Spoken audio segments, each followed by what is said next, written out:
The world blurred once more. The colors faded fast. My entire body felt cold, especially my jaw. I woke up finding a nurse stuffing ice into my mouth to keep me hydrated. I said hi to her and inquired about my blackout. She explained it was due to low blood pressure, but everything was fine now. Little did I know that, at this exact moment, my grandfather went into the final stage of cancer and passed away shortly on the other side of the world. My healthy grandmother followed him weeks later due to an unexplained heart failure.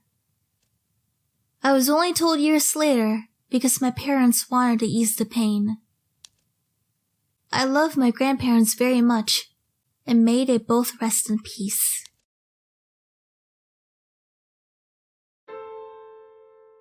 I was rolled into a hospital room. My friends were there waiting for me, and they looked relieved to see me. I just now noticed the different machines I was now attached to.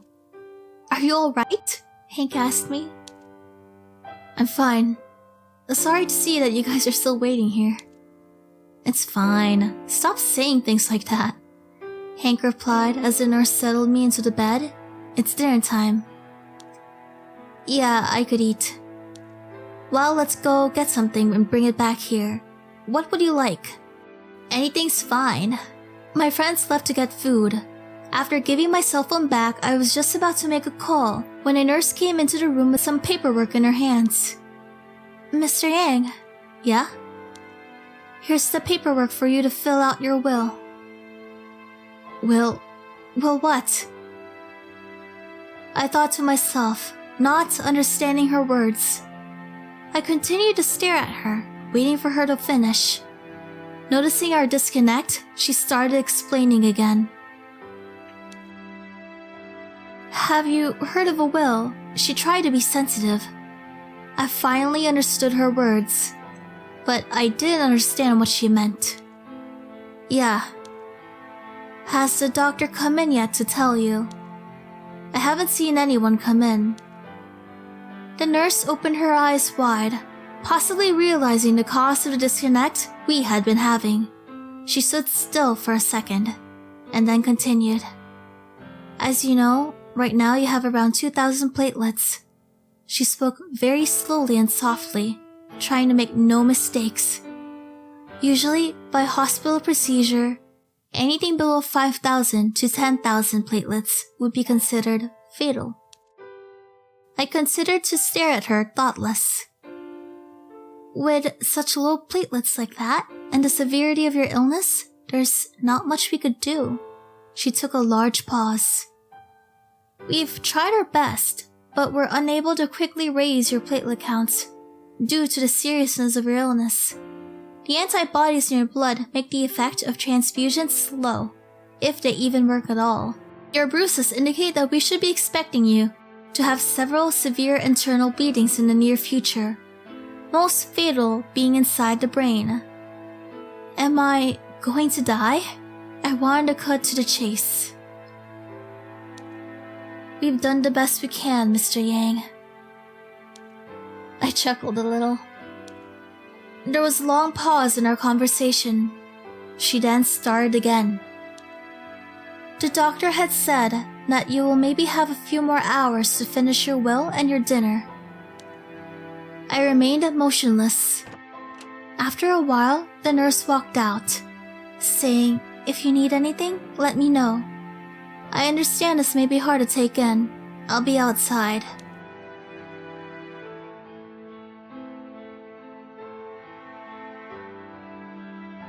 I looked down at the papers she handed me.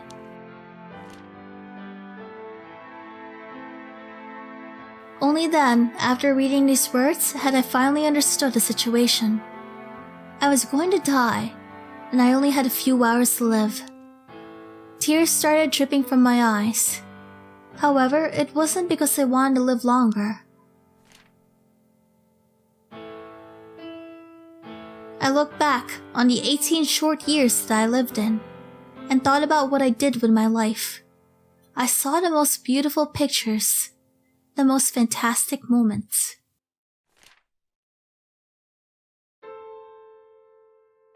I remembered when my father left China in 1996.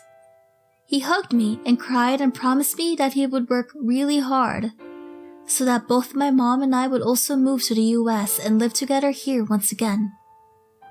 I remember how 4 years later, he kept just to his promise, saving his money every day those years, with only the one goal of reuniting our family.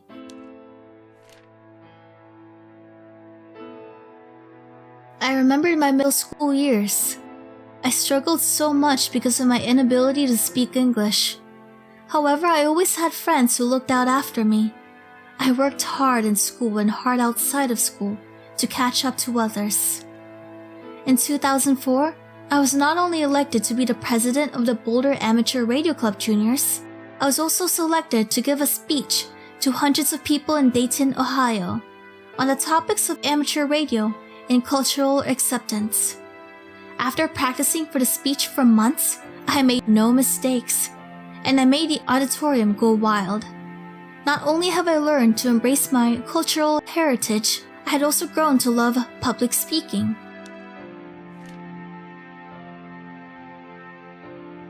I remembered my high school years. The transition was tough, but I bore it all with joy. Although I was introverted, I always had great friends who cared and guided me every step of the way. I lost my own identity, and together with my friends, we built new ones for ourselves. Going through IB and AP classes, participating in clubs, or just playing cards outside the library. I always had people who loved me, people who cared for me no matter what.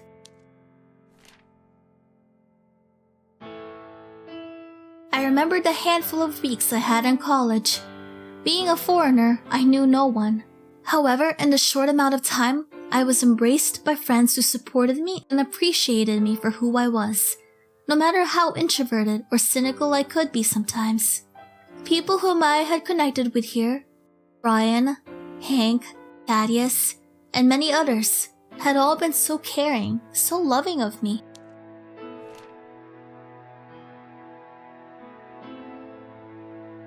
I cried, but not because I wanted to live longer. I cried because I then realized how painful it must have been for people in my life who loved me. I considered my family, my friends, all of whom had given me everything. In the short 18 years I was allowed, what had I done to give back? What had I done to deserve all of their love?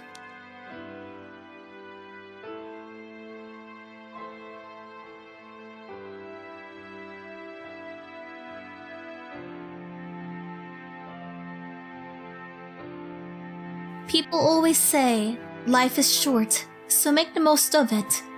They're right. Life is a very complex idea. I don't know the meaning of life or why we're here. However, I have learned life can truly be fragile and that you must make every second count. I had lived life in a secluded manner, pessimistic, cynical, introverted, and unsociable were only a few of the terms that described me. Truth is, I never took the time to look back upon my life and appreciate all the opportunities I had been given. Grades aren't everything. People are not determined solely by a number or letter on paper. Being shy only hurt my chances in life. Drowning myself in Japanese cartoons or video games adds no value to personal growth. After 18 long years, and looking at how life had treated me, what did I have to present, to give back to the world?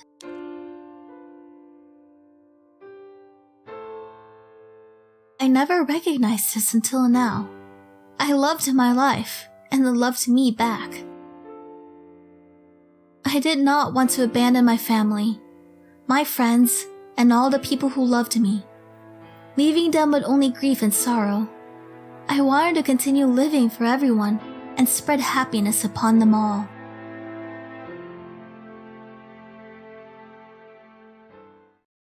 So I did. A few days later, I returned to Colorado with my parents, and have been recovering here since. No one could explain why I did not die that one fateful night. The doctors were certainly amazed. My illness was later determined to be the first case on current medical record. Even with modern medicine, nothing worked. After 2 long years of hospitalization, I decided to return home. Miraculously, once I stopped all the experimental medications, my condition improved significantly. In the spring of 2011, I had recovered enough to go back to school, this time as a student of finance and economics at the University of Colorado in Boulder. I reminisced at the moment when I sat in that gloomy hospital room, thinking about my past. Now, I think about my future and what my illness has taught me. I set myself to no longer be the introverted, timid, and pessimistic person who I was, and instead became a friendly, outgoing, and positive icon for happiness. If Brian was able to take a stand for his friends over pizza sticks, then so can I. I am no longer the bystander, silently observing others, fantasizing about what could happen. Now I take actions to pursue my dreams and give back to others my newfound hope. Every day of my life counts. I have become a beacon of happiness, bravery, and success.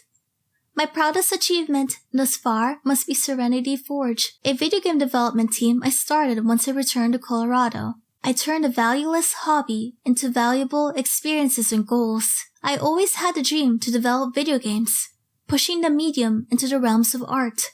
Now, together with all of my friends and colleagues here in Serenity Forge, I can achieve just that. I know that life is beautiful and that I'm lucky to be alive. I was given a second chance. Every second of our lives is an adventure which we must embrace. I love my life. I will give my all to make the most of it, for myself and for all those who love me back. Do not make the same mistakes I did. Do not wait until your second chance to truly appreciate the people around you. Go out there and tackle the world with your head held high. Only then, you will be living to your fullest potential as the beautiful person you are, and as the amazing person that life deserves.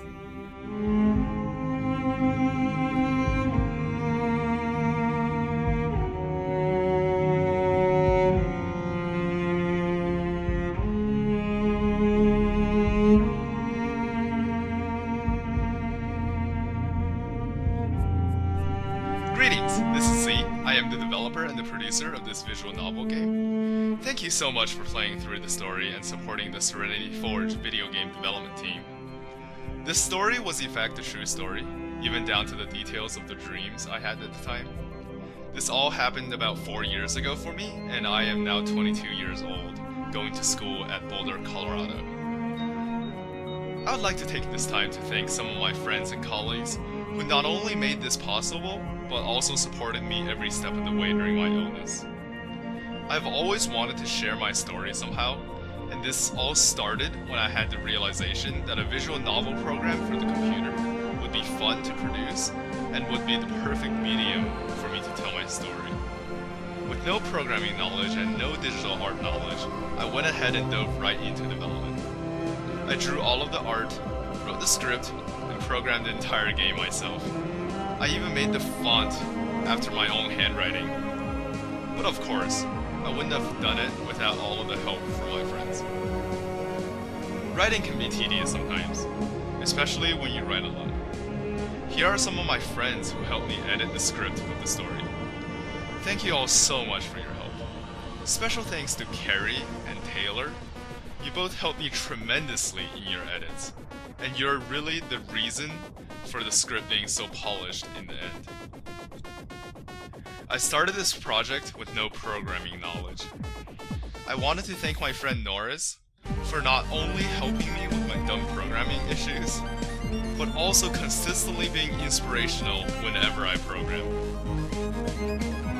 Most importantly, as you have noticed, the music in this game was phenomenal.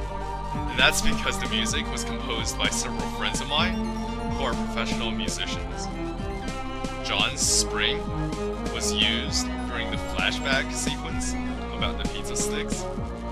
Paxton's Variations on the Word Hope was used for the final scene in the hospital room and the sunrise backdrop.